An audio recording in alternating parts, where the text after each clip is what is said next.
Hey guys, Dislitter Magic here, and boy has it been an interesting day. First, there was a giant car accident approximately 2 feet from my car. Then one of my interns' laptops almost got destroyed in a giant rainstorm. And then my car almost got destroyed in a giant rainstorm. And then my shoes got destroyed in a giant rainstorm because I had to go save my car from a giant rainstorm. Seriously, it was flooded all the way up to 2 inches below the door. Should've just let it flood. I could've gotten some serious cash for that. Last time hail fell on my car, my former car, I got a hell of a payout. I mean, the laws in Wisconsin, they have a salvage and keep law where you can just do a salvage title, long story. But basically, you can have your car get totaled or, so much damage that they call it totaled and then keep driving it. Oh, and also collect a couple $1,000s. And then I went to the store because why not? And they sold out a 9mm. So it was just one disaster after another, but nothing, and I mean nothing, stacks up to the complete disaster that is Chandra. You know, every time a set comes out, I always find one or two cards that are just OP as balls and pick them out and make a video on them. About 25% of the time, I'm right, which beats the crap out of pretty much anybody else. But I think from what I've heard from, everybody in the entire MTG community on any platform at any level of play, this card is just stupid. Chandra, Torch of Defiance, is utterly ridiculous. She comes out for 4, and it is double red, but they just improved the fixing of red for red, white, and red, blue. Honestly, they should have made her quad red. They really should have, because, at least then she'd have, a limit or a weakness. Anyway, she comes out with 4 loyalty, and her ultimate is -7, so that's reasonable by itself. Let's start there. For -7, and she can only +1, so it's going to take a while, you get an emblem with, whenever you cast a spell, this emblem deals 5 damage to target creature or player. So basically, just chuck out some spells and win the game. So it's basically a game-winning ultimate, and for 7 compared to 4, okay. If she stays on the field for 4 turns, yeah. Now let's look at the first +1, because she actually has 4 abilities, and I kind of like and I kind of don't like planeswalkers with 4 abilities. The first +1 is exile the top card of your library. You may cast that card, but of course you have to pay the cost.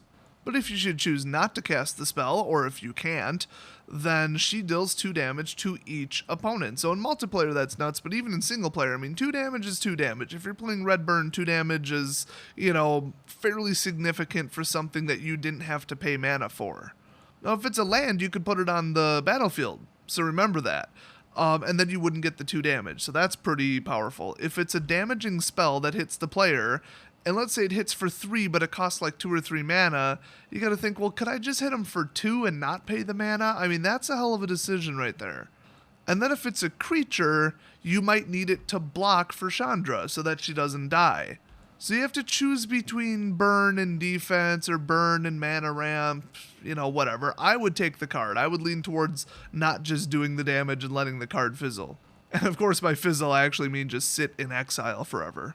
Now this always comes up. I don't even need to wait for this to hit the Gatherer to read the rulings. I know the ruling on this because I've seen this before, and a lot of people disagreed with me at Friday Night Magic, including the judges, who by the way were really bad at their jobs.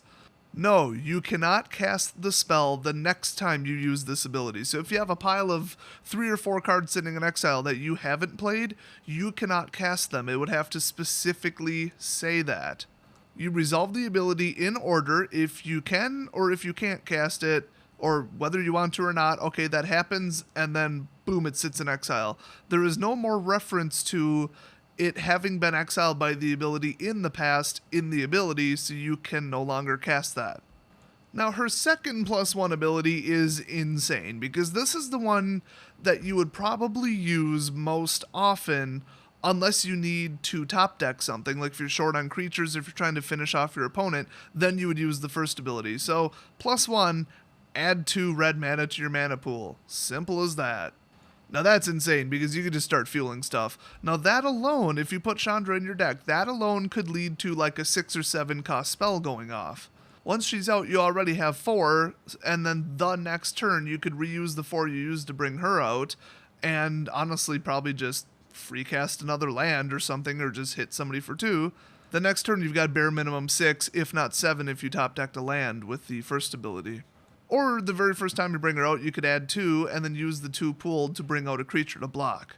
So between the two, she can protect herself pretty well. It's roundabout, it's situational. She can't deal direct damage to a creature with a plus ability, so she can't protect herself that well, but I mean, 4 loyalty is pretty hard to hit for, and you probably wouldn't bring her out if it was completely unsafe at that time. If you do top deck a creature with her first ability, you still have to pay for it, and that's a problem if you already paid for to bring her out on, we'll say, turn 4. You'd almost have to have another 2-cost creature in your hand and then use the 2 mana ability. So she's definitely easy to kill, but the -3 ability does not kill her. She would remain at 1, and she deals 4 damage to a target creature. That will blow up anything. 4 toughness, I mean, that's pretty much everything. So she can't nuke an airship. I mean, that's pretty much it. Yes, I'm exaggerating, there are bigger creatures, but what people would reasonably put in decks or what would be on the field when you bring her out, she can blow it up. So if there's one threat that has like trample or flying, just take it out and start over. The problem with that is you're never getting to 7 then, because you have to +1 6 times. That's 6 entire turn cycles. Now the -7, like I said, that's game ending. As soon as you get that, you could just start +1ing her the next turn and just cast everything. Absolutely everything. Remember, it says whenever you cast a spell, as in like a creature, or a sorcery, or an instant, or an artifact, or an enchantment, or a planeswalker. In fact, you could cast another copy of her, and then get another emblem out. Or use, -7 her, and then bring out another copy of Chandra, and then use the mana ability to cast like 2 more 1-cost spells and just kill the person for 10. So the ultimate is insane, but it's really, really, really hard to get to. And both of the +1s are like really good, but they don't guaranteed protect her.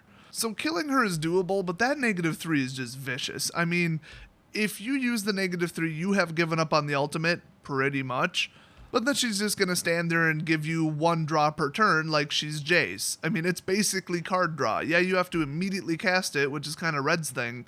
And if you don't, she'll continue to burn you. But that and the 2 mana, she's just like a utility Chandra just sitting out there. She's the Swiss Army Chandra. Oh my god, they should have called her that. So do I think she's just mad OP? No. But is she going to be like a complete like thing that people worry about? Like if she comes out on the field, people are like, okay, I gotta kill her. It won't just be like, oh, annoying and kind of useful. It's like, we have to get rid of Chandra right now. Your best bet is just forcing her to blow something up and then bringing out something before she can do it again. You're going to need direct planeswalker kill, trample, or flyers. That's a typical planeswalker assassination plan right there. And remember, everybody says there is no way to get rid of the emblem. That isn't technically true. Now, you can't target it, you can't exile it. It resides in the command zone. It can't even be targeted by anything. There's absolutely no way to remove an emblem, right? Wrong. If you're playing multiplayer, kill the player that owns the emblem. I'm 94.7% sure that would remove their emblem from play. Well, in fact, in this case, it absolutely would, because it says you, the player, get an emblem that says blah, blah, blah, whatever. So if you're eliminated from the game, your command zone is no longer in the game. As for tacking emblems on other people, I'm still pretty sure that would result in them being recalled or eliminated or exiled. I have no idea what you'd call it. I don't know, let's resurrect the old phrase, removed from game. Now, there's one more thing I'm going to mention. This is a Chandra video. Why not? How could I not? I saw it on the spoiler site, and I'm like, gotta cover it. In case you're not familiar, I'm going to run through this super quick. There's going to be 3 Planeswalker decks. They're kind of like dual decks, sort of, I guess. They're either replacing like intro packs or starter packs, which I still never knew the difference, never bothered. But the entire deck is legal in Standard, which is really weird. But it makes sense, but it doesn't make sense. Like for new players, it makes sense. Why would they buy like a dual deck and then have it not be legal in Standard? None of the cards are playable at FNM, or at least some of them are, some of them aren't, and you sure as hell can't tell by the set symbol. That is super unfriendly. So they made the cards legal, which makes absolutely no sense for Standard players because they're built with cards other than what are in Kaladesh, that come out of a booster pack. They have assured us, Wizards has said this on many occasions, they have assured us 100% that competitive players or whatever they called it, or like more experienced players, will not feel obligated to buy the packs, the Planeswalker decks, I should say, just to get certain cards from them and basically disassemble them and then use them in a standard deck because the cards will be, as they put it, not competitive. And because I haven't mentioned it enough times already, that's what the head of R&D said about the card Collected Company. He said it was a novelty card only intended to be used in limited, and he thought it would never see play in modern or standard. Yeah, good job there, genius. So let's look at Chandra, because she's the head planeswalker of one of the decks. She better be good. I ordered a couple of these. It's Chandra, Pyro Genius. That's a new term. She does cost 6, and that's, like, kind of insane. It's only double red, but, I mean, 6... I mean, for a 5 loyalty, that's not that great. Her ultimate is -10. Good luck with that. That's 3 upticks of her plus ability, though, so, I mean, that kind of puts her on par with the other Chandra. So her +2 is she deals 2 damage to each opponent. So she is, like, literally a watered-down, crappy version of the other Chandra, which is really, really, really funny. So her -3 is she deals 4 damage to target creature, which is exactly the same.